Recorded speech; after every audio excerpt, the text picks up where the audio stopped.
And before we get started, can I just say, don't fuck with moms?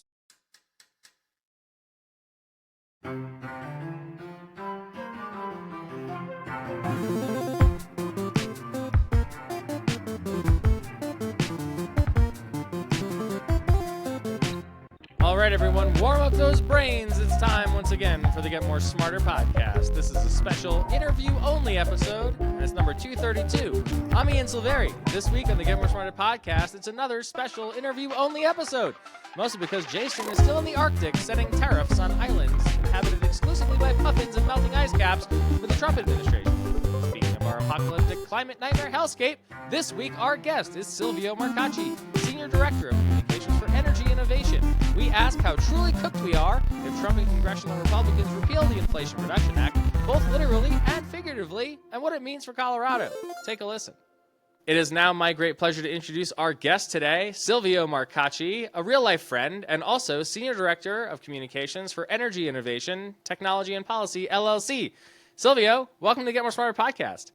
It is my sincere pleasure, longtime listener, first-time caller, if I may use a great chestnut from radio call-in back in the day. We have pitched this show as a call-in show to a non-zero number of community radio stations, and we still don't know why no one's taken us up on it because we think it would be good. One producer just said, "We think you cuss too much and we're afraid you would do it on the air."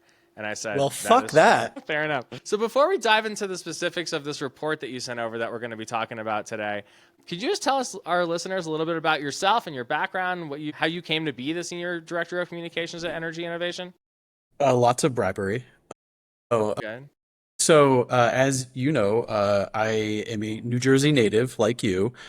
Same part of the state, Central Jersey, which many people do not recognize, but of course we know is a thing. Started out in New Jersey Democratic politics, worked on a couple gubernatorials, a couple local elections, did some time in different administrations, got pretty burned out on politics, and moved to DC to, ironically, to not work in politics. I was going to say, good place to go when you're burnt out on politics. So I went to work at a big PR firm in their energy and sustainability practice. And while working there, I like to say I found religion on climate, because if you study energy and you are realistic about like what energy means, which has for a long time been burning things, you come to understand that that creates air pollution, greenhouse gas emissions, which go into the atmosphere and stay there and cause our Earth to warm, which is why we have drought, insane storms, fire, etc. And so I left the PR firm to go work for a client of mine that was a startup TV show that ran on Bloomberg Television. It was the first show. It was called Energy Now. It was 2011. I'm dating myself. But it was the first show that really talked about energy and climate at a national level. And I like to joke that I got my journalism card punched there because after a year, we ran out of money, laid everyone off. And I started my own PR consultancy focused on clean tech and climate issues. I had that for about 6 years. Energy Innovation was one of my largest clients. I moved out to California in 2014. I started working with them. They're San Francisco based, but now have an office in DC. They were my largest client, and they were this great think tank that basically works with policymakers, government officials, regulators, whatever, to identify the best ways to cut emissions at the speed and scale science says is required to prevent a dangerous climate future. And they had just come into existence a couple of years ago. I thought, wow, I really want to work at this place. So I went in-house, and I've been here almost 8 years now, which is kind of crazy to think about, but company's grown a lot. We work on a not-for-profit basis, which means we basically do research and provide policymakers with guidance without charging them. We don't ever commission reports or anything like that. And so it's great. We had a lot of impact at a state level and internationally during the first Trump administration. During the Biden administration, our CEO went to work in the Biden White House and was one of the people who helped write the Inflation Reduction Act, which we'll talk about today. Now that we're back on Trump administration again, we're just really trying to protect everything we can because time is absolutely of the essence. We both have kids. I don't want my kids growing up in a place where they can't go outside because the air is full of wildfire smoke. I have family that lives, in coastal areas. Those are all at risk. And, the other thing too is that clean energy and climate policy actually saves people money. It's cheaper. You don't have to pay for fossil fuels. I wanted to key in on something you said a minute ago, though, because I thought it was really interesting. I can't recall the exact phrase, but it was something like, you guys are modeling the amount of time we have left and the number of emissions we have to reduce in that time to avoid catastrophic climate effects. Is it too late for that? Every ton counts. So basically, you are never out of time to make the future less fucked up than it could be, right? The United Nations has a intergovernmental body that looks at climate change and looks at the science, right? And we know over time using science that emissions have risen as starting with the Industrial Revolution, and as countries like the U.S., then China, now India have modernized and their economies have grown, you see big bumps in emissions.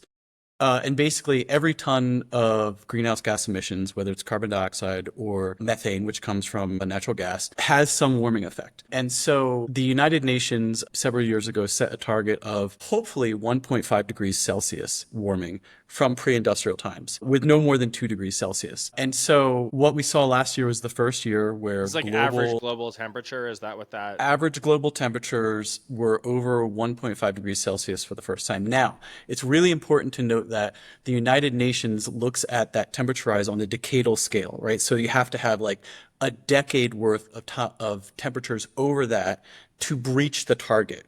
Right? So it happening for 1 year doesn't necessarily put us way off track, but it puts us on the track to be off track, if that makes sense. I mean, if you look at climate science and you look at what emissions are doing and you look at the research that's coming out about ocean warming, drought, about surface warming, about storms, about Arctic ice melt, about cloud cover, the predictions that people used to say would have happened around 2030, 2040 are starting to happen now. But it's never too late, right? And every ton of emissions that we can prevent makes our children's lives, their children's lives, a little bit less bad. And, the side benefits are if you cut air pollution, people have less asthma, people have less premature deaths. And so it's never too late, right? And of course, it is grim. But working in climate, I often like to say the hardest thing about working in climate policy is knowing the truth and knowing what the science is. So it's grim, right? But we also, in that time that I mentioned, the UN said, 1.5C, the previous predictions were like 3.5 degrees Celsius or more. Now it's down to like maybe 2.5-ish. So we've already bent that curve down. And you can see how emissions are starting to right now they're still a little rising, but the curve has bent, and the goal is to bend it and bring it back down. That's what you hear when you hear net zero targets. You're thinking of net zero emissions, so net zero emitted versus taken away. One thing that's really interesting, I'm personally interested in, it's not something that Energy Innovation works on, is carbon dioxide removal, which is technologies and, you can build these factories that basically pull carbon out of the air, put it underground. You can do stuff Sometimes like regenerative. carbon capture, carbon sequestration. Carbon capture is different. Okay. So carbon capture is when you put a thing on top of a smokestack that pulls it out before it gets in the air. Carbon dioxide removal is pulling it out of the air. Okay, wow. Through various different ways. So there's things like improved agriculture practices. You can there's enhanced rock weathering. There's direct air captures, which are these factories. So in a lot of ways, you have to think about climate policy and a safe climate future as stopping emissions now. Absolutely.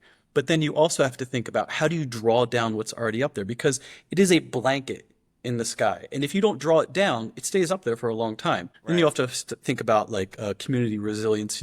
We know that there are going to be some changes baked into the Earth's climate. How do you help seaside communities fortify? How do you help some people move? How do you help people who are in wildfire risk areas reduce their fire risk? So there's 3 tranches of climate policy, but what we focus on and what my primary focus on in life is stopping emissions now, because when you're in a hole, first thing you gotta do, stop digging. Stop digging. So, unfortunately, the good people of the United States of America decided to hand Donald Trump a big old shovel. And it appears that he is working really hard to turn back a lot of the Biden-era policies on climate really fast. Can we just visit really quickly on some of the major accomplishments from the Biden administration? Because, unfortunately, I don't think people really know truly how magnificent the investment in climate fighting and clean energy technology and rollout was during that administration. Can you just give us a couple highlights that are maybe on the chopping block right now? Sure. So, most germane to this conversation is thinking about the Inflation Reduction Act. Inflation Reduction Act was a massive bill that was put through Congress, that actually did invest in American communities. And there's stuff in there to cut the cost of healthcare. There's stuff in there to really like cut inflation, to fight inflation across the board. But related to climate policy, there were about 20 energy related tax credits. It's everything from wind and solar to electric vehicles and clean manufacturing, green hydrogen, nuclear, basically anything that's clean that creates energy. And there's provisions to help utilities get cleaner. There's provisions to attract domestic manufacturing to the US to build these things, right? This is like a $2 trillion global economy, right? And so like it behooves our economy to get into the game. And and then there's also provisions to help consumers buy these technologies. And so what you saw is, in about 2.5 years after the IRA was passed, we saw $600 billion in new private investment across the country, more than 406,000 new jobs. 60% of these projects and 80% of the investments went to congressional districts were represented by the Republican Party. And so it's they don't seem to have appreciated that very much. Let's come back to that because Okay. I think that there are signs that they have. But, so we saw this massive influx of domestic manufacturing investment that has come. International companies are investing in the U.S., creating hundreds of thousands of jobs. And, you saw people claim lots of tax credits in 2023, things like rooftop solar, energy efficiency, electric vehicle tax credits, and these are already saving people billions of dollars. Like, right? Like, I have an electric vehicle. I haven't paid for gas since 2022, and I don't notice that. We're in the same boat. We have a Nissan Leaf from 10 years ago that is totally paid off. We have solar on the roof. We have a free car. We rotate the tires once a year and make sure they're full. It's pretty great. Exactly. Last week, my kids were on spring break. We drove our Volkswagen ID4 to Moab, Utah, which took about 8 hours. I paid the equivalent of about $20 that drive. Did you charge it up on the way? I did. So I fully charged before I left my house, and then we stopped in Glenwood Springs. I hit the fast charger there, about 45 minutes. Thankfully, through Volkswagen, I can access the Electrify America fast chargers for free. Didn't cost me anything. It was worth about, $10 in electricity. Made it all the way to Moab. There's an 8-bank fast charger there, Electrify America. I plugged in, had 15% when I got into town, plugged in, was back to 100%.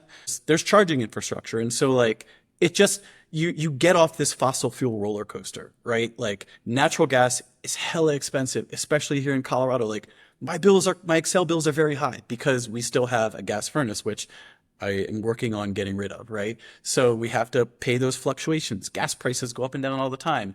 There's financial services company, Moody's Analytics. And a couple years ago, they said something like 40% of the recent inflationary price increases were because of fossil fuel price volatility. And electricity is cheap. You build a wind farm, you build a solar farm, you don't pay for that power. It's free, right? You don't have to pay some volatile commodity. Anyway, okay, so I digress. Back to what Biden did. There was also the bipartisan infrastructure law, which was passed on a bipartisan basis. That invested in lots of stuff across the country, like charging infrastructure. There was the CHIPS Act, which was semiconductors. That has some applications to the clean energy space. There were lots of programs rolled out through the federal government, primarily IRA funding, but also some other things that the federal government invested in through DOE or other, Department of Transportation that invested in, clean energy. And then you had some EPA regulations, like trying to reduce the amount of air pollution that comes out of fossil fuel smokestacks, the amount of air pollution that comes out of tailpipe emissions. And so like the Biden administration did a lot. And, it is a shame. It was you look at the IRA, it is the largest investment in climate policy in arguably the world's history. And after that happened, you saw places like the EU do their own sort of IRA. You saw China double down on what they're investing in with clean energy. And so, the IRA really created a race to the top. And smart states like Colorado, thankfully, we live in a great state. We have some of the best climate policy in the country. States like Colorado really went all in. And it's not only states like Colorado, it's states like Texas, states like Florida that are really starting, you think of them as ruby red states, right? But Texas is the biggest state in the country in terms of clean energy. Right? And wind especially, if I understand correctly. Especially wind. Yeah. Florida is now the #2 state in the country in terms of adding solar. And it's just because these incentives are there. There's clear policy stability. Most of these IRA provisions last for at least a decade. This is what corporations seek. They seek stability because they want to build a facility and know there's going to be a market for it. Like consumers want to save money. And so Biden administration did a lot. And now, unfortunately, the Trump administration is looking to roll a lot of that back. So let's talk a little bit about this report. So I'm going to put it on Sure. the screen for our visual learners and our YouTube subscribers here. But you guys released a report called Repealing Federal Energy Tax Credits and Funding Will Harm Colorado's Economy. What are some of the main takeaways besides the obvious? The headline says a lot there, but can you give us the sort of top lines here?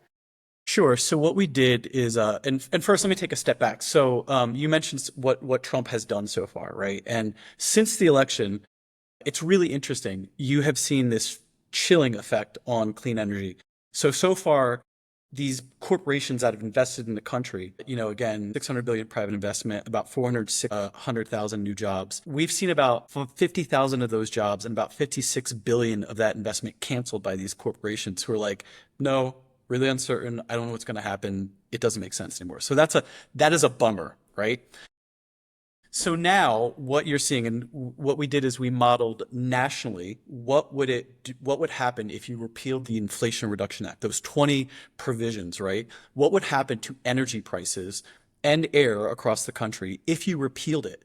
We did that nationally, and we did it for every one of the 48 contiguous states. And this is a stated goal of the Trump administration. They say they're going to repeal the IRA, right? Yes. So the Trump administration is seeking to extend the tax credits that they created in the first Trump administration. They're seeking to extend those. This is basically like, and this is not going to help Joe Sixpack. This is not going to help me. This is not going to help you. These are tax credits for the wealthiest Americans. And so there's a couple of different numbers flying around, something like 5 trillion basically in tax cuts for the wealthiest Americans. That's what the Trump administration and the Republican controlled Congress, for the most part, is looking to do. And so you have these programs like Medicare, Social Security, low-income heating assistance, right? The Inflation Reduction Act provisions. These are all on the chopping block because you need to pay for your tax cuts. Well, I don't think they're all going to be paid for. They're also talking about raising the debt ceiling by trillions of dollars, but they're trying not to lead us that far. But they're paying for more tax cuts for the wealthiest people and corporations on the planet in this country on the backs of all these other programs, including the IRA. That's right. So we modeled nationally what this would look like. And this is harm for our economy, for our communities, for our workers, and for the households that are paying bills. 790,000 jobs lost, 160 billion in GDP by 2030 nationally. Cumulatively, over the next decade, homeowners would have to pay $32 billion in higher energy costs. That's 6 billion higher by 2030, 9 billion annually by 2035. And ironically, it's not Democratic states that are going to get harmed. The 5 biggest losers in terms of lost jobs and higher consumer bills: Texas, California, which is of course a Democratic bastion, Pennsylvania, Florida, and Georgia. Those are the 5 biggest losers. Can we dig into the core question here? Because I think there's still a bunch of misunderstandings in the world that renewable energy is more expensive than fossil fuels. Trump is talking about coal and oil and gas and repealing all these investments in renewable energy, but like per kilowatt hour, can you tell our listeners like truly how much less expensive it is for solar and wind versus traditional fossil fuels? Over the last decade, solar has fallen 90% in cost, and wind has fallen 60%. Wind's a little bit more mature of a technology, so its cost curve came down first. Solar is now plummeting. Every utility across the world, every policymaker will say solar is the cheapest source of power there is. It's the cheapest source of power you can install. Then you bring batteries into the mix, like big grid scale batteries that like sit in in a big facility and soak up all that wind and solar and put it back out into the grid. This is especially important in places like Texas, California, where batteries and solar are literally preventing blackouts because, it's hotter in the summer, everyone's running an air conditioner, you have more demand from data centers. And so like wind, solar, and storage are keeping the lights on. and they're cheapest. There's this CEO of NextEra, which is one of the country's biggest utilities. They're one of the biggest solar installers. They have a ton of stuff in Florida. They're one of the biggest gas installers too. Their CEO, John Ketchum, was at this energy industry trade conference called Cira Week a few weeks ago. And he said, they were asking him, what do you think about the Trump goals of killing off, clean energy to think about fossil fuels? And this is a guy who has like the biggest gas generation portfolio in the country. He said, I'm going to quote him here: "We've got to be really careful here from an affordability standpoint about the choices we're making. What we don't want to do is drive ourselves to only one solution, that being a gas-fired solution. It's now more expensive than it has ever been in its history. It just so happens that the most economic solution comes with clean energy benefits." Like the issue here with fossil fuels is that if you look at natural gas, which is now the largest percentage of U.S. power supply, is that it is a commodity that is traded on a global market and it seeks the highest price. We talk about energy dominance and energy independence here, but like, yes, we are the United States is now the largest oil and gas producer in the history of the world. Right? We are exporting it everywhere, but it goes to other countries. And you see things like when Russia invaded Ukraine, gas prices spiked because Russia is also a big gas producer. And so gas prices spiked. And so what are we now trying to do? The Trump administration is now trying to expedite liquefied natural gas exports to all these markets, right? And they say, well, this will help keep American energy low, but it's not. So you look at gas exports, right? And they seek the highest price. And the U.S. Energy Information Administration, which is a nonpartisan, all they care about is data, is they expect gas prices to rise 91% by 2026. Largely because it's being exported and because global prices are rising, and these oil and gas companies, they just want to make money. They're not going to keep it here because they love America. They're going to make some money. And so you had this guy, he had this great quote. He's the president of the Industrial Energy Consumers of America, which is like big factories, right? Who need gas to like do whatever they have to do. He said, every dollar increase in natural gas costs consumers $34 billion plus about $20 billion in higher electricity costs. It's only going to get worse from here as LNG exports increase. So you have this stark comparison. You build wind and solar and batteries. It stays local. It keeps your lights on. Once you build it, it doesn't cost anything to run. Or it's not being traded on a global market. There's no solar electrons leaving the United States for another country across the ocean. Not across the ocean. We are tied to, some of our power markets are tied to Mexico. Right. Some are tied to Canada. In this tariff war, you're seeing like Canadian electricity imports to the U.S. are going to cost more. And you're seeing Canadian electricity sort of saying, if you guys keep like threatening us with tariffs, maybe we'll shut your lights off in Michigan. Yeah, I mean, Doug Ford, the Ontario premier, said basically that, like, we will end energy exports. And that's really important for places like the upper Midwest. That's really important for places like New York, New England. So yes, so energy is traded to a degree, but you're limited by like the lines, right? And speaking about coal, we have done this research. It's called the Coal Cost Crossover Report. And we've done it 3 times now. So you look at these coal plants, they cost more to run than just replacing it. And so you can create new jobs, you can cut consumer costs just by like building energy parks right around these coal plants. And so yes, unequivocally, clean electricity is cheaper than fossil fuel electricity. When it comes to electric vehicles, they're right around the same price to buy up front. But if you, as you know, the cost of owning and operating an electric vehicle is far cheaper. Right? You don't have to pay to get your oil changed. You don't have to pay for gas. You have far less moving parts so they don't break down. You're not having, millions of tiny explosions inside your engine to power your vehicle, which surprisingly make your car start to fall apart. So going back to all this, right? So we talked about the biggest losers from IRA repeal. Then we looked at all the states. And relevant to Colorado, which is why I reached out to you and thought you might be interested. Colorado so far has gotten 51 projects due to IRA fundings. It's been worth about $4.4 billion. And that's so many jobs. You think about Xcel, our utility, which has to cut its emissions, something like 80% by 2030 to comply with state rules. They were expecting to use about $10 billion in these IRA tax cuts to build that infrastructure that's needed. And this is where things start to get interesting, because if you think about repeal, then, you think about what are the knock-on effects of not building all that stuff and of keeping consumer bills higher. So if you repeal these IRA provisions, you're talking about almost $2 billion in Colorado's GDP just gone in 2030. about $1.6 billion in cumulative household energy costs through 2035 and about 11,000 jobs in 2030. So this is, number one, cutting our statewide GDP. It's costing jobs and it's forcing people to pay more money, in addition to all the stuff that happens when you have to breathe dirty air, right? And so this is something that does harm Americans. It does harm Colorado. And it, like if you think, I think the initial price tag for the IRA was something like, it was estimated like $300 billion, right? Okay, so you're going to take that $300 billion investment, which has already created $600 billion of investment nationwide, Right. and it's going to cut consumer prices. You're just going to get rid of that to give tax cuts to rich people and corporations. Like, what's the sense?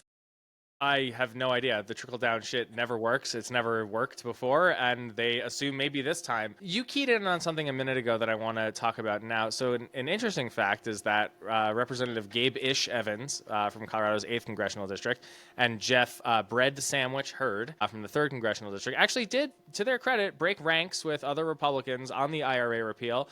I believe they wrote a letter to Speaker Johnson asking him not to repeal the IRA clean energy tax credits because of the massive economic benefits we've seen in Colorado since the bill passed. Like you said, $1 billion in private investment, 3,800 new jobs statewide. Why do you think they act like these are not guys who are known to break ranks? I mean, they voted for the CR, the harmful budget that is going to cut $880 billion out of Medicaid. Why do you think this was the place where they actually said, actually hold the phone, we're going to stand up on this one? Because the IRA is building lots of new facilities in their districts and creating lots of new jobs. You talked about that letter, right? This is fascinating to me because last August, 18 members of the House wrote a first letter to Speaker Johnson saying, if we take the majority, do not go after the IRA. 18 Republican members. 18 House Republican members. Got it. Said, okay. do not cut the IRA because it's helping our districts. These are not liberal people. You're thinking about you're thinking about people in Georgia. You're thinking about people in Iowa. You're thinking about people, here in Utah.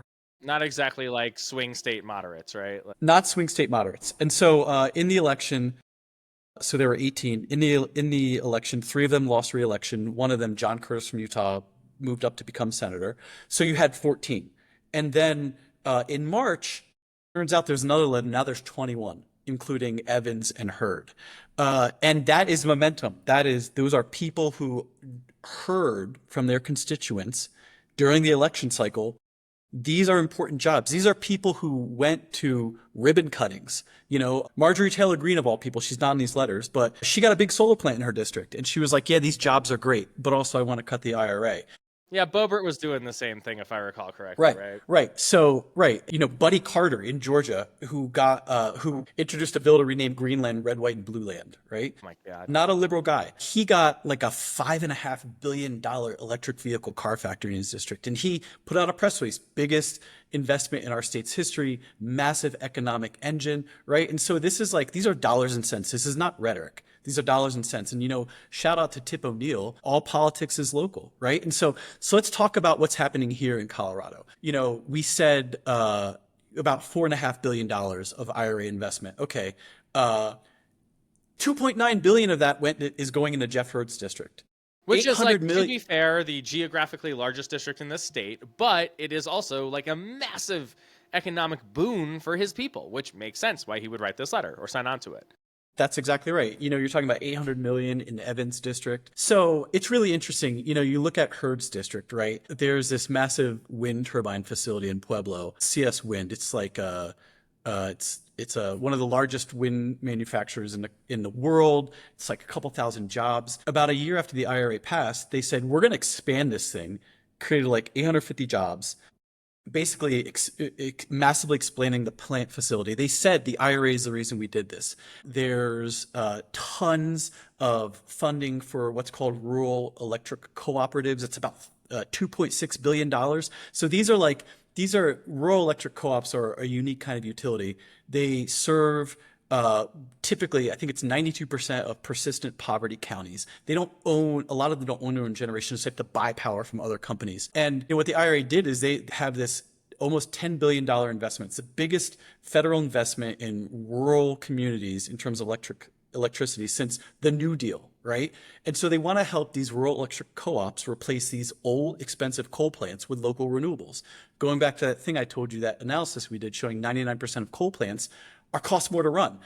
So, like Tri-State got $2.5 billion in grants. They provide power to about 800,000 Coloradans, many of them in Hurd's district. And you've got lots of them: Grand Valley Rural Power Lines, San Miguel, Yampa Valley. These are all like his people, right? And so it is not surprising to me that you now see folks like him, folks like Evans, saying, you know what, we think this is important. I was doing some research before this podcast, and there's this great energy journalist. He's been doing this forever. He's in Colorado. His name is Alan Best, and he writes this column called Big Pivots. And he had this letter that was signed by Tri-State, which is this electric co-op that got $2.5 billion in grants. And he said that Hurd, Evans, Boebert, as well as Hickenlooper and Bennett deserved a lot of credit because the agriculture secretary, she announced last week that her department was releasing funds previously committed with a course correction. We don't really know what that course correction means, but like the CEO of this utility company said, thank you to these representatives for doing this. So they understand what's at stake for their people and for their community. And, they are trying to slow it. Can we talk about the politics here for a second? Because it's a little disorienting. The obvious examples are the Marjorie Taylor Greenes and the Lawrence Boebert, who vote against things and then go to the ribbon cutting and try and take credit for them. That's sort of obvious hypocrisy. But it seems like they're doing this stuff behind the scenes. They're saying, release these funds and help our communities. And we know this is good, but then they trash talk the thing. They try and downplay it. And then what happens when these repeals come up for a vote? I mean, do we expect the way the IRA is going to get repealed to be Congress is going to vote on it? And if so, do we think that the Evanses and Hurds of the world will stick? Or is this just going to be the administration clawing back money, doing so unilaterally, and trying to cut it off that way? So there is a lot the administration could do unilaterally, but the Inflation Reduction Act was an act of Congress. The president cannot unilaterally repeal a law passed by Congress. So Congress would have to repeal this if it were to be repealed. Now, there is a lot of uncertainty about so it would have to happen it would most likely happen through a reconciliation process, which is where both the House and the Senate pass a large spending bill and then reconcile the two things together. The House Ways and Means passed a plan in February that would allow like $4.5 trillion in tax cuts, but they have to find $2 trillion in spending reductions. The Senate just passed a budget plan that would allow more than $5 trillion in tax cuts, but only, very minor spendings. And now it seems like the House doesn't like what the Senate passed. So I am not a DC person. I'm not going to pretend like I know everything what's going on, but I would go, and you had like Senator Mike Lee from Utah. He introduced a provision to get rid of two of the most important tax credits. Basically, it provides utilities incentives for building and then owning clean energy. It's a technology neutral tax credit, which is super important. That means like nuclear could qualify, green hydrogen, things like that. Like the technologies of the future, they'll qualify. So there's a lot of uncertainty going on. But what would have, you have a very slim majority in the House. I think the Senate is sort of, the votes aren't there. But there's a very slim majority in the House, certainly far less than 21 House Republicans. And so I don't really know what's going to happen. I know that, we're doing work like talking about what the impacts would be of IRA repeal, because we think it's really important for average people to know what's at stake. And, hopefully they call the representatives and they say, hey, I hope you do this. But, I get tired of living in interesting times. You and me both. I don't know what's going to happen. I mean, speaking of which, and I don't know, this is a little outside the scope of what we were here to talk about, but, Trump put his tariffs out yesterday. We're recording this on April 3rd. And I forget what dumbass word he's using for it, but he called it some wonderful day. Liberation Day. Yeah, liberate. What are we liberating? Who are we liberating? Anyway. I think we're liberating growth from our 401ks. That's certainly what it seems like. So do I you have to a give sen- one of my Yeah. friends. He'll never listen to this. Matt Manella came up with that line. I love him. He's hysterical. He came up with that line. So I not appreciate the me. credit where it's due on the joke. But do you yet have a sense of how these tariffs are going to impact all of this? I mean, like you have all these downward pressures on these renewable investments from the fuckery with the IRA to what Congress may or may not repeal and trade for bigger tax cuts for the people who already have more money than God. What do you think about how these tariffs are going to impact American energy one way or another, whether it's renewable or more fossils or both? I mean, it's going to impact everything that we spend money on, right? I mean, I don't think Americans realize how much of what we consume on a day-to-day basis comes from other countries, We're particularly about China. to find out. We're about to, if I may, one of my favorite GIFs lately is the guy that says, the more you fuck around, the more you find out. As you can see, the more you fuck around, the more you're going to find out. And I think Americans are finding out now what's going to happen. You know, I mean, we make very little of what we consume in the United States anymore. We used to make all our own steel, our own copper, our own semiconductors, etc. And, you know, like, this is one of the most important things about the IRA is that it brought all those factories back Without home. doing this tariff bullshit, like without Without starting a doing global tariffs. trade Yeah. war. So you're like, hey, you know what would make costs a little bit cheaper is if we could actually build electric vehicle batteries and electric vehicles and solar panels in our country, employ Americans doing it, and stimulate our own steel industry, etc. And so it's called the Inflation Reduction Act for a reason. It fights inflation, right? That's the whole goal of it. And I'm not an economist. I don't really understand tariffs. I've seen lots of stuff like Ford CEO Jim Farley, right? He said, if you do this, if you put tariffs on other countries, it is going to wreck our industry. Something like there was a forecast before it was about a month ago that was, if you put the tariffs that they were expecting, it was going to raise the price of a car like $3,000, right? And you think about the auto industry, stuff goes back and forth between Canada and the US, Mexico and the US multiple times when you're I building a heard vehicle. this. That's really interesting. I don't know if you have any further explanation on that, but I heard that same fact the other day, and I was like, wouldn't it be more efficient to just move it once? Like, why does it have to go over the border a bunch of times?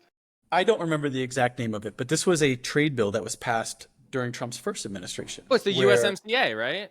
Yeah. So you now have these very intricately intertwined supply chains. It's very apt when it comes to talking about vehicles, but it impacts lots of stuff. Produce. You know, we get all our vegetables from Mexico. Here's a fun fact. You know that Suncor refinery in Commerce City?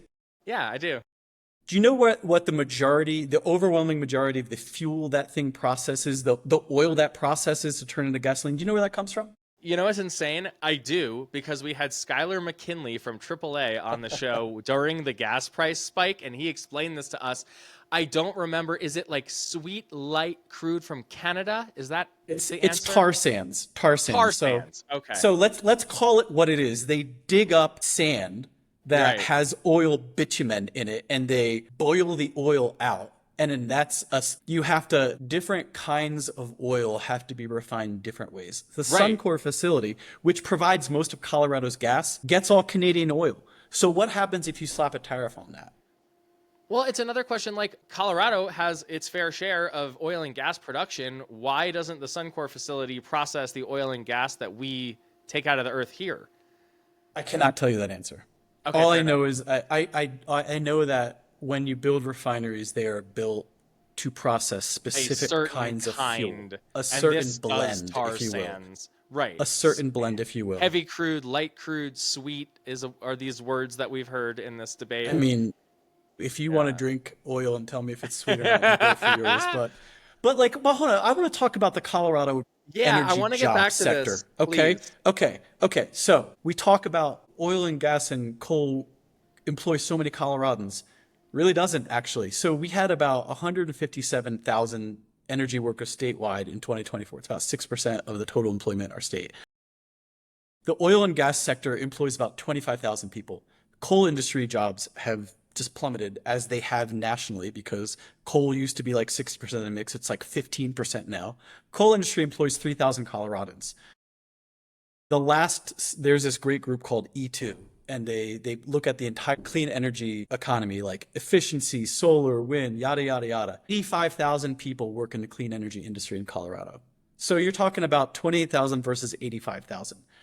And you know what? I said this before. I want to go back to like the policies that Governor Polis has instituted are so smart because it is investing in this new economy. And you're seeing that, right? Like we got like 41% of our statewide power from renewables in 2024. Electric vehicles were 22% of total sales last year.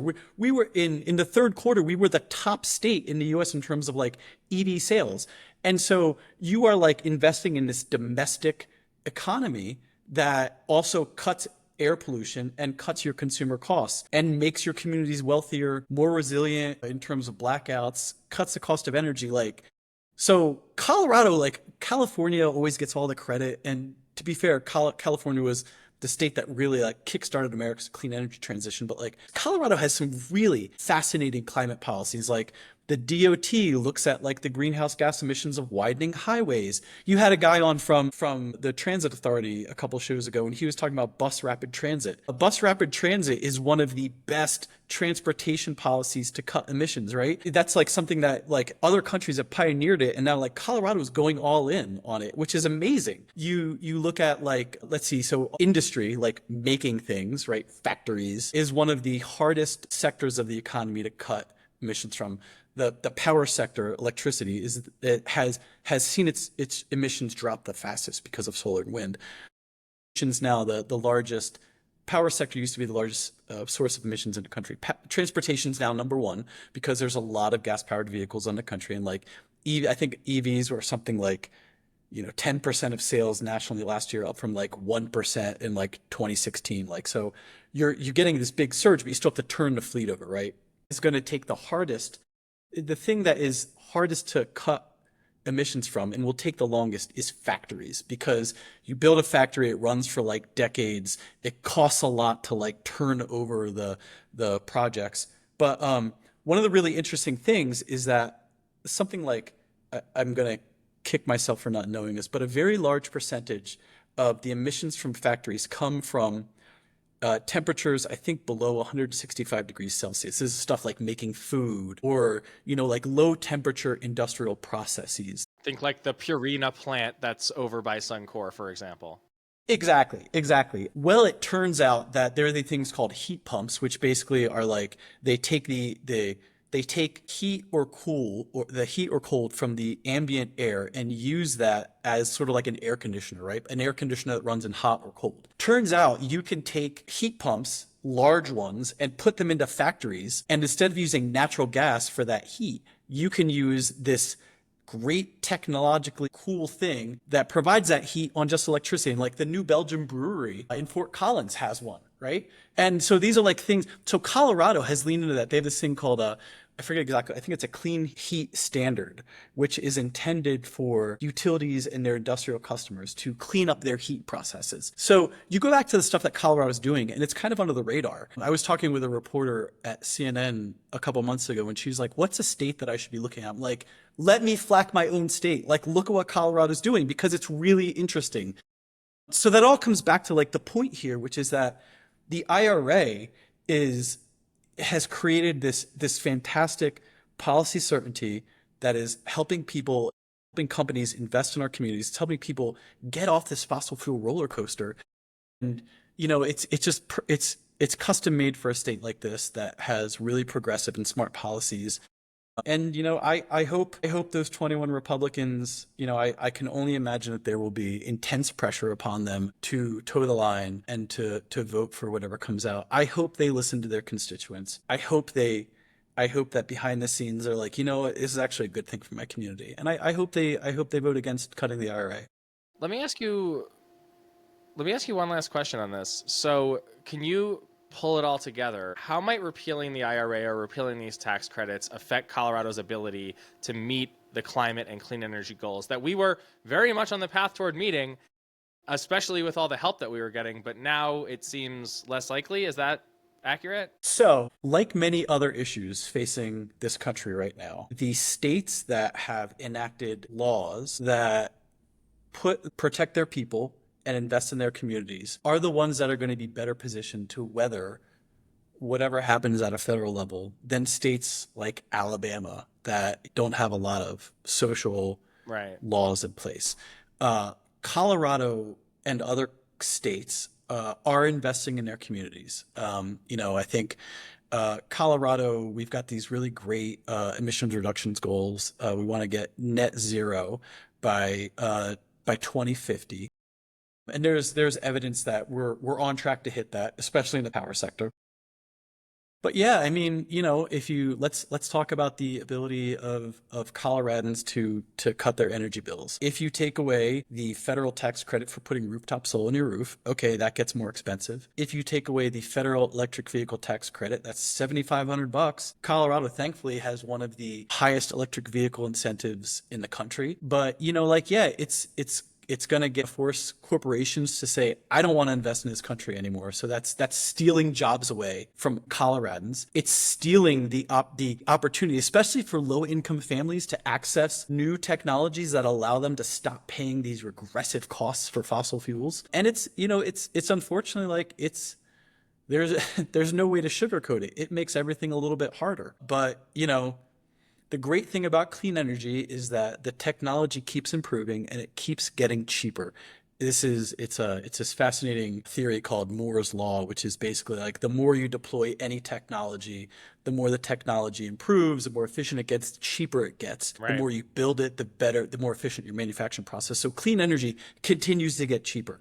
That's never going to stop it. The Trump administration can't stop that. They can't stop the fact that technology improves. But yeah, I mean, I hope that the IRA is protected. I hope that Gabe Evans and Jeff Hurd, I hope you stand up for Coloradans because it's really important to our state. It's important to our families. It's important to our future. I like going into the snow. I hope it still snows in 10 years. Yeah. Let's think about that. It's getting tough to be optimistic, but I do appreciate the fact that you raised the point that the technology will continue to just get better and cheaper. Yeah. It's on the path now. There's no turning it back. We're really grateful that you came to explain all this to us today. Thank you so much. And we hope to have you back once this thing actually gets moving one way or the other. If they actually put this on the floor and try and repeal it, can you come back and let us know what you think is going to happen? Ian, it is my absolute pleasure to speak with you at any point, whether it's on this podcast or over coffee and breakfast, as we are wont to do. And thank you for the opportunity to come on. I do have to give you a shout out because I am a comms person. Most reporters, I know you're not a reporter, but most reporters are like, I don't want to talk to a comms person. Give me one of your analysts. And when I sent this to you, I was like, you might be interested. You're like, come on the show. So absolutely. I wanted it to be you because our show is about explaining these things in plain language so that people understand it. If I had an analyst on here, I'd be the one trying to do the translation. I'd be failing miserably. So I'd cut out the middleman and just have the person to explain it well. Silvio Marcacci, thank you so much for coming on the Get More Smarter podcast. We hope to see you again soon.